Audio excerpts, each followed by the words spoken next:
For viewers just joining us, we have a plane missing. This is a story that has a lot of people scratching their heads, wondering what the hell happened, and why does it seem like the Kennedy family just can't catch a break. Here's the setup. It's Friday, July 16th, 1999, and we're at Essex County Airport in New Jersey. It's 8:20 p.m. and John's getting his new plane together, a Piper Saratoga. They've got big plans this weekend. He and his wife, Carolyn Bessette, are heading to Hyannisport, Massachusetts for his cousin's wedding. His sister-in-law, Lauren Bessette, is tagging along, but will hop off at Martha's Vineyard while they continue to Cape Cod. They wanted to beat the nightfall, but life had other plans. Carolyn got stuck in some nasty traffic and ended up arriving 2 hours late.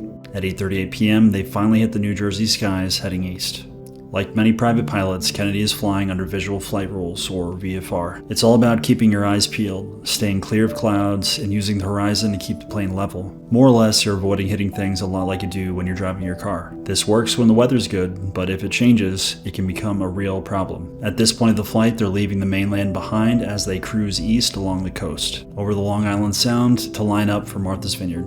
As they fly over the open water, the land and lights start to fade away. This part of the flight is key. With fewer landmarks, the horizon can have a creepy way of blending in with the sea and the night sky. By 9:30, they're approaching Martha's Vineyard, but when the clock hits 10, there's no sign of the flight. It should have landed by now. As time ticks on without any word from the passengers, a sinking feeling begins to take hold, and at 2:15 a.m., Coast Guard is notified. Shortly after, a massive search for the plane and its passengers begins. Unfortunately, John hadn't been talking with air traffic control, so they didn't have much to go off of, but what they did have was radar data, so they started piecing it all together, looking at the flight path, airspeed, altitude, putting everything together to retrace their steps. But the data leaves them confused. In the final stretch, John seems to turn around, heading away from the airport. And about 30 miles south of Martha's Vineyard, he makes a series of odd moves. It didn't make any sense at all. It was like he lost control of the plane. Initially, the search and rescue team was optimistic, but when they started finding debris,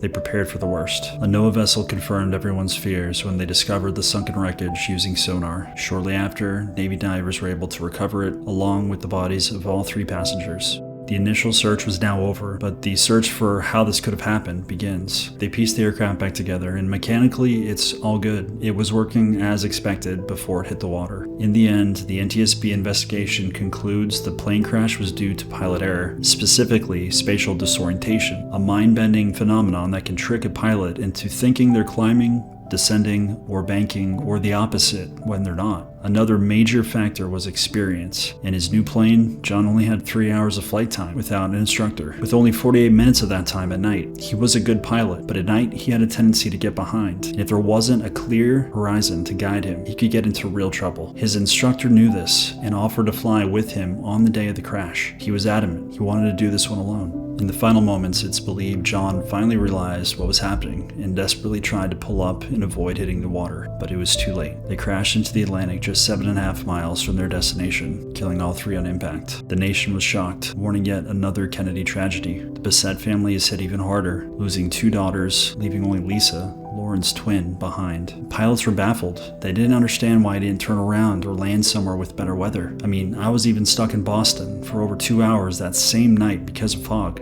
This crash was a harsh reminder of the dangers of flying visually in poor weather and the critical need for instrument proficiency.